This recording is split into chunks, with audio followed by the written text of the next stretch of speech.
afterwards, I will start talking about this theme, which I think today is very important, and that is the 100 years of insulin therapy.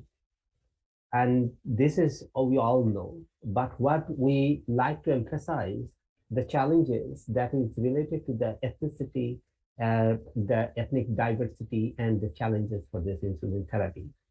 We have recently published this paper in Diabetes Research and Clinical Practices as a part of 100 years of centenary of insulin. As you might know that I am also organizing a special issue in the Diabetes Research and Clinical Practices on this very occasion of centenary of insulin. So I'm the editor for this special issue. So where we have published this thing, and I think that this is important, and I would say that this is something that I would ask all our physicians to have a look. Not necessarily that you all agree with me, but to see that how we think that this could be a real challenge. Look at this history of insulin. That actually that when we talk about this insulin, that the insulin discovery, that in 1921, Banting, they got Nobel Prize because of the insulin for the discovery of insulin, and which is not actually correct. It should be saying the use of insulin in human in 2021. That was actually happened because the history of insulin actually started long before. In 1869, the Langerhans, a medical student of Burnley, discovers a distinct collection of cells within the pancreas, later called the islets of Langerhans, that we all are familiar with.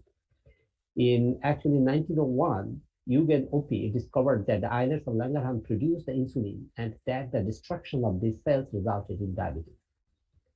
And in 1960, the Romanian professor Nicolae Paulsen developed an extract of the pancreas and shows that it lowers blood sugar in diabetic dogs. In 1921, that comes then where Dr. Frederick Banting, a medical student, Charles Best, performed experiments on the pancreas of dogs in Toronto, in Canada. Followed it in 1922, a 14-year-old boy with type 1 diabetes called Leonard Thompson is given the first medical administration of insulin and survived for another 13 years. In 1923, Banting and McLeod awarded the Nobel Prize in Physiology of Medicine. Banting and McLeod, however, feel Best and Collip were equally eligible and shared their prize money with their two colleagues.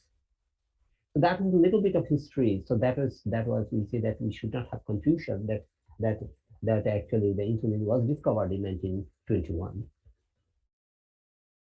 And then we should think of the insulin industry, because this is also a very important part in terms of the insulin use that we are using. Actually, it came in as an NPH, as an intermediate acting insulin, was marketed by Novo in 1950. In 1955, insulin sequenced by British biochemist Frederick Sanger, and who also got a Nobel Prize because of this sequencing. And in 1963, insulin became the first human protein to be chemically synthesized. And so this is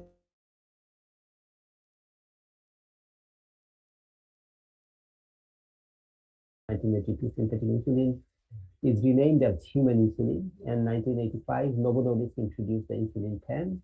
1992, the Medtronic releases the Minimed 506. 1996, Eli Lilly marketed the analogs of insulin. And in 2000, more than 470 patients with type 1 diabetes received islet cell transplantation. So you see that this is the insulin industry is very much part of our medical practices, because we are using insulin in order to treat our patients. Here we have a kind of common responsibility, that is the shared responsibility between the industry and the local government and the society, that people with diabetes should have access to insulin. And this is something that we had several meetings with the WHO. We recently got one WHO resolution on this. Unfortunately, we could not call it as the way we wanted to, universal access of insulin to all diabetics. So but it came under later that it is, you can, I will ask all of you to have a look on this WHO resolution now that is there, and I can send you the links for this. And where we are, the biggest problem is the transparency of pricing, which we are very much from the International Diabetes Federation side. So we are very much pressing on the transparency side, but the industry was blocking, and not only industry was blocking, but it is also the countries that have those industries, they were actually blocking. So we have to make some negotiations in order to get this. But I think that this is coming forward. So it's not a critic to any industries. Everybody tries to protect their interest. But as I said, that we have a shared responsibility, and any industries of today also feel that they also have a kind of social responsibility. So if you look at this, for example, given this, say, in insulin of 100 years and access to insulin, which is I as even though I lived more than almost all my life in Europe and the US, but I'm originally from Bangladesh, as you know, that I'm from a poor country. I have seen the problems that how accessibility is important. Recognize that insulin is an essential medicine, but concerned that despite being discovered 100 years ago in 1921, globally about half of the people in need insulin have no or irregular access, with an unacceptable equality between and within the countries. If you this is, and whilst in sub-Saharan Africa, if you look up, so this number was found to be only 1 in 7 people, and this data is actually not old. This is a new data that came out of the WHO. And this was also published in 2021. But what was the vision that Lawrence, that in 1922 declared that now modern discoveries, particularly insulin, have completely changed the outlook. There is no reason why a diabetic person should not, if he can be taught to do so, lead a long, normal life. We see that our medical community, we fail to secure this to our people with diabetes. And this is a challenge that I think that for example, International Diabetes Federation, along with our colleagues, International Diabetes Federation is a federation of our member associations. That means all our member associations, all physicians, led by the IDF, take a responsibility that these things should change. If you look at this, this is my favorite graph that we say that what is our achievement that we are celebrating so much about 100 years of discovery or whatever 100 years of use of insulin. Of these, for example, we say that about half of the people are actually diagnosed, of those people who have diabetes. And half of those who are diagnosed only receive care. And those who receive treatment, so they're only half of them achieve targets. And of those who achieve targets, only half of them achieve the desired outcome, that is avoid complications. So if you look at this, applying the rule of halves, it is possible to hypothesize that only average just 6% of the people with diabetes live their lives free from diabetes-related complications. You see that where we are failing despite of all our knowledge, all our discoveries, where we are failing. You see that this is also another thing that I would like to say, that in order to have the accessibility. So if you look at this is the data from 2021, that you see that, for example, the cost of production of human insulin, government procurement, patient price in private sectors. If you look at this analogs, so then you can say this cost of production, the government procurement, patient price in public sector, patient price in private sector. So you see that we where we are failing, why this, because with these prices, not only you do not have to think about this, the poorer countries of the world, but you can also think even the richer part of the world. If it is not paid by the state, many people with diabetes will not have access to insulin, even in Europe. You also see this, for example, the sub-Saharan Africa that I have just mentioned, that if you look at this public and private sector, for example, Benin, you see that there's a huge difference in accessibility, in availability in different sectors of the health system in, for example, public and private sector. So this is something that you say that this is IDF is thinking, but IDF cannot do anything. We are trying through the WHO, but who actually can make a change is the physicians on the ground. We need a better collaboration with the physicians on the ground. So it's now I will come to this story of therapy. So you know that so this breakthrough in Toronto in 1921, that inventing and bed. So then we thought that now that the people with diabetes will have a normal life.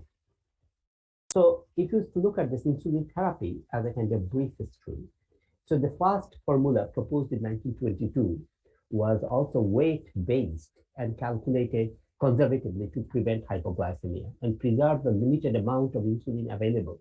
That is, the dose is body weight multiplied by insulin sensitivity of a dog.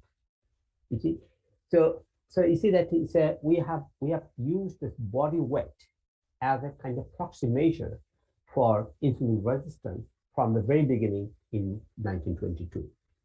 In 1982, based upon clinical experiences with human regular insulin, Kyler et al. Suggested that total basal dose as TBD should be about 40% of the daily dose of TBD.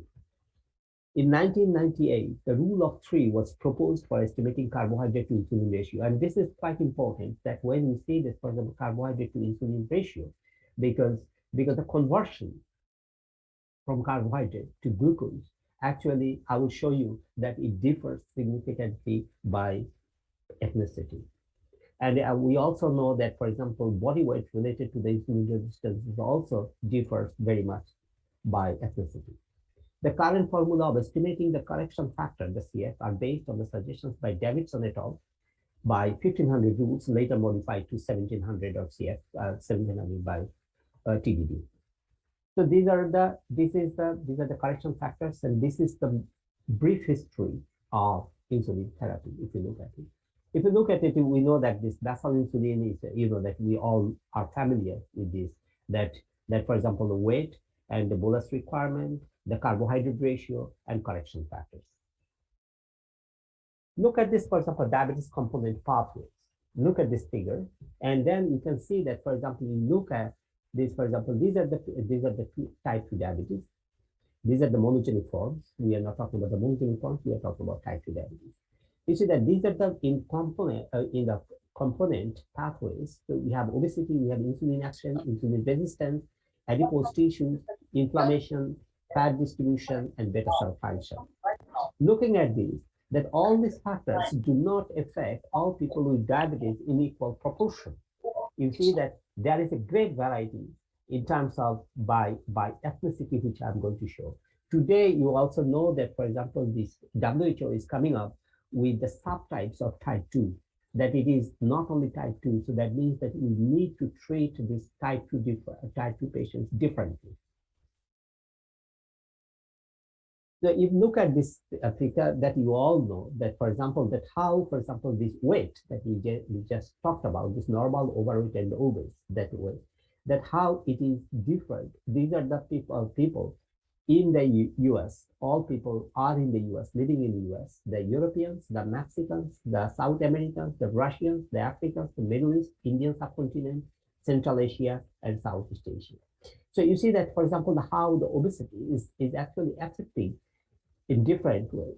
So question, again, this is, I will go back more, that given the same weight measures, can we apply our insulin therapy equally to all population? The evaluation, if you think of the evolutionary way, because we human beings evolved, so from an evolutionary perspective, human blood glucose levels have likely evolved towards their current equilibrium over thousands of years. As a response to genetic or environmental perturbations, the stability of blood glucose regulation has developed through a hyperbolic function of two variables, namely, that is the insulin sensitivity and insulin response.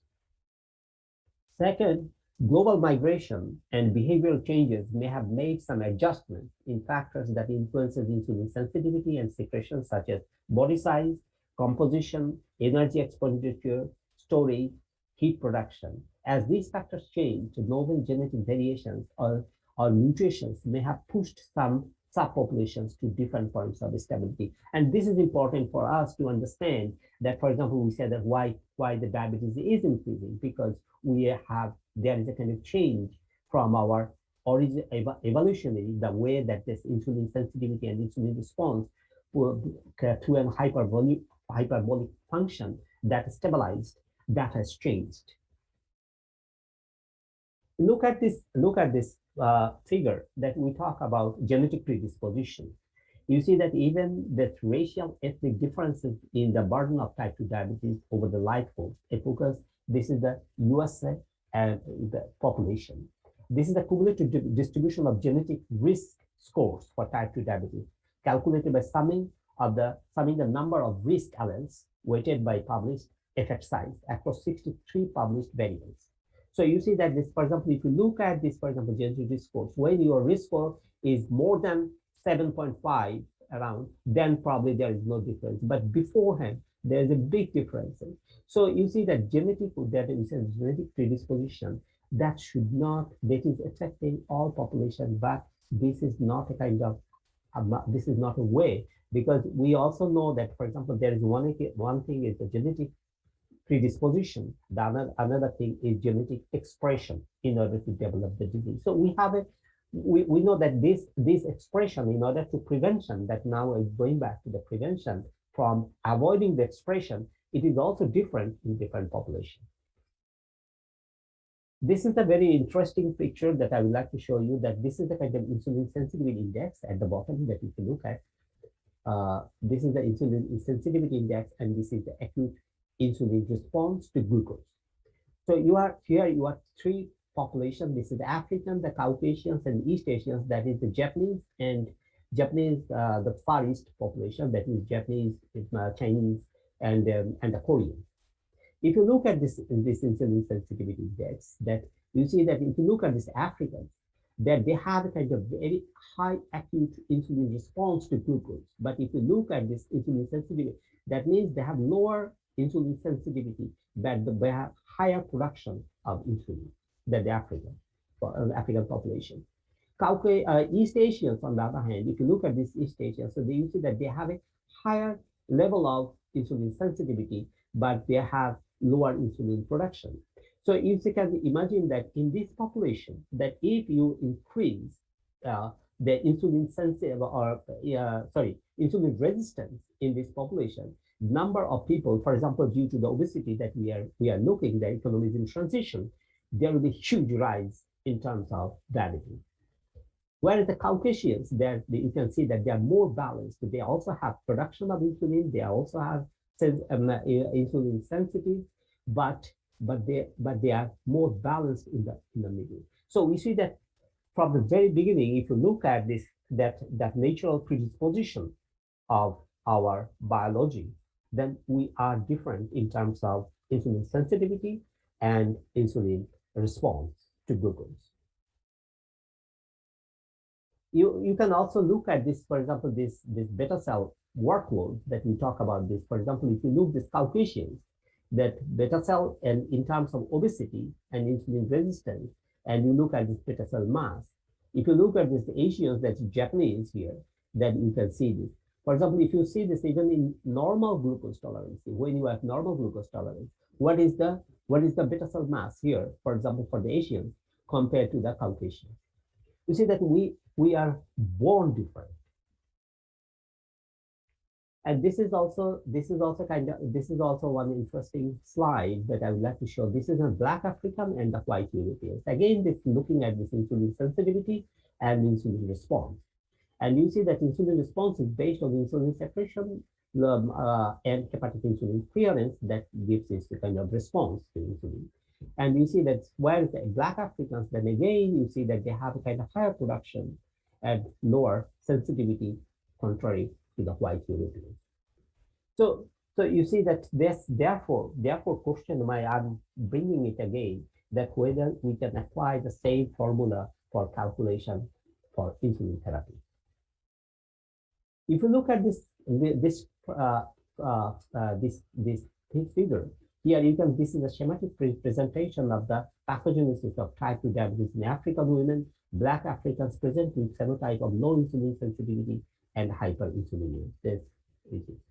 And as a result, increased insulin secretion and reduced hepatic insulin clearance. You see this, for example, this there. What is there? They have a kind of high gluteal fat, not visceral adiposity that we see in the Asian population. So we are different.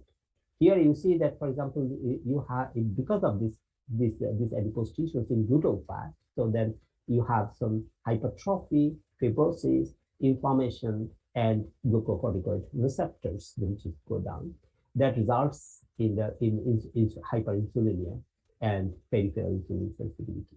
So the mechanism you can see are different. Whereas in our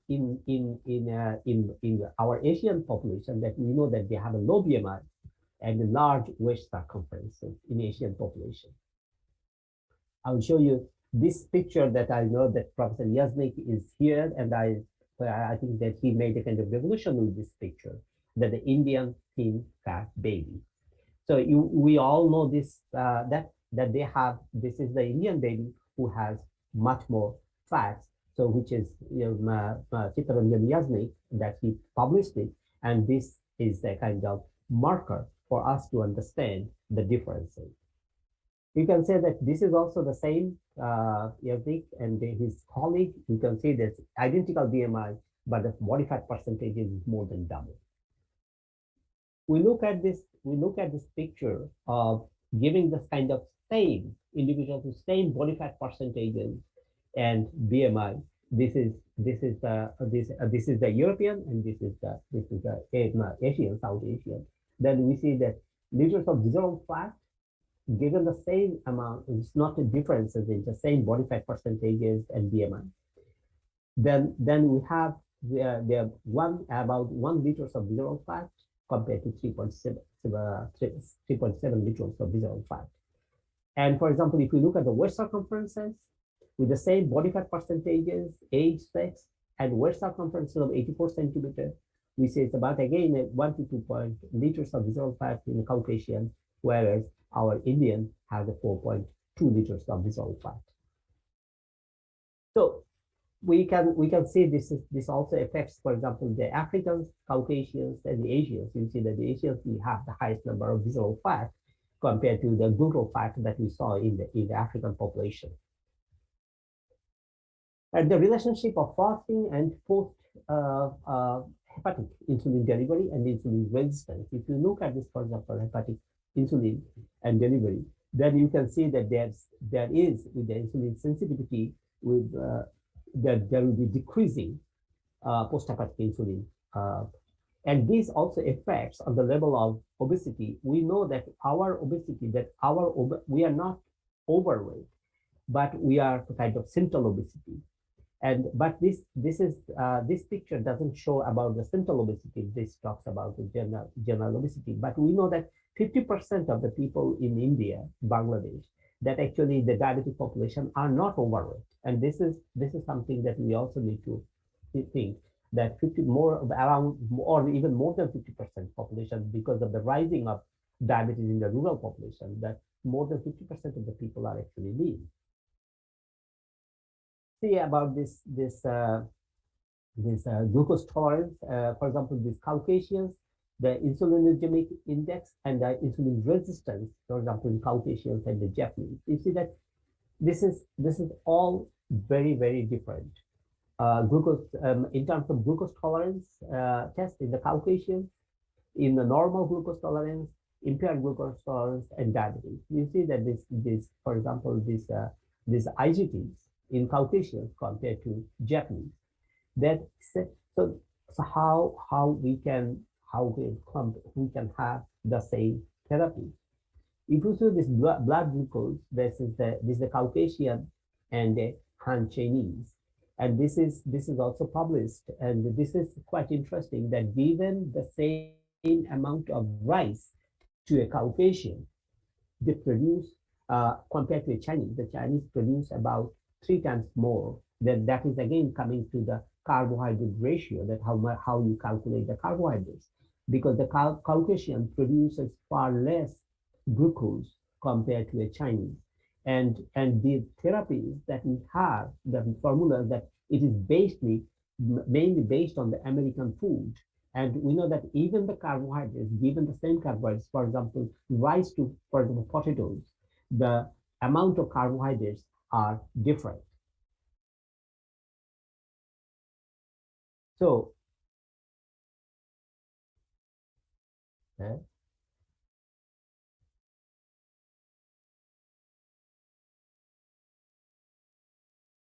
So, well, again, another thing is the carbs of the AQ1C by ethnicity. We have also seen this, for example, this A1C. This also brings us a new discussions. Probably I will not go into this, for example, whether we should have a different targets of glucose control, because it seems that we will never reach the same amount of A1C. And as the way you say that, for example, A1C of 6.5%, that whether this should be for all population. Even if, for example, if you see the percentage of, for example, these are the people that is given intensive lifestyle intervention and diabetes support education, and across different ethnic population, the whites with the diabetes support education, with the whites with the intensive lifestyle, and for example, this is also the Asian, Hispanics, and the Hispanic. So you can see that we will never reach the same level of A1C. So this also brings another discussions, even in terms of the glucose control, the control that we are using by A1C as the goal for 6.5%. This I think also brings a discussion that whether we should have a different target compared to the others. We have also seen this, for example, that this is not a very recent. This was published in 2010, but these things continue. That, for example, the effect of for example, for example, the basal, the 75 and 25 mix, and 50-50 mix. That you can see this, that there is a big differences in given and achieving their glycemic targets in different populations.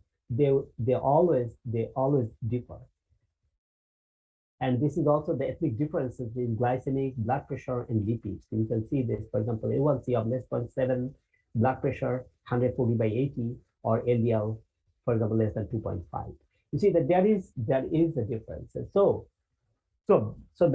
my question is again that the theories that we developed in terms of your insulin resistance, in terms of carbohydrate ratios and correction factors, which is mainly based in the American diet. And given that differences by ethnicity, that can we say that this same formula can be applied to all populations? So what we have observed that there is a complications and mortality rate differs. Genetic risk scores differ significantly by ethnicity. Body composition differs significantly by ethnicity. Insulin resistance by BMI differs significantly by ethnicity. Insulin sensitivity, insulin response differs significantly. Insulin response to glucose, carbohydrate differs significantly. Glucose control by A1C differs significantly by ethnicity. What we should have take home message that I would say, East Asians, the Chinese, Japanese, the Koreans, have low insulin production but high insulin sensitivity. South Asians, that the Bangladeshis, Indians, we have relatively low insulin production but high insulin resistance due to high visceral fat. Africans have high insulin production but high insulin resistance at the same time. And Caucasians have good amount of insulin secretion and low levels of insulin resistance. So this is the facts on the ground. So based on this, that we can say that till today, international guidelines addressing racial, ethnic, specific clinical practice recommendations are limited. It is evident that treatment response to insulin therapy by race, ethnicity varies and warrants further large trials, including the efficacy and safety of different regimens of insulin in diverse populations. As diabetes is increasing, and particularly in non-white population, we need a large body of evidence to better understand the impact of race ethnicity on the differential response to insulin therapy on the safety and efficacy. And insulin therapy guidelines based on trials mainly in white communities is less likely to secure the efficacy and safety of the people with diabetes in other ethnic groups. I can assure you that during my tenure as president of the IDF, I will focus on this issue, and I hope that you all can join me so that we should not, I'm not saying that this should be a kind of personal thinking. It should be the scientific facts that together we can bring some scientific facts, and if necessary, IDF will propose a different guideline. I would also like to mention that IDF Virtual Congress in 2021 that is coming up, and many of you are aware of it.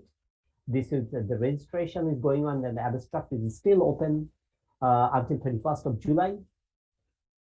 And then we have about 110 speakers. So we are told that we should be informing throughout in all our presentations.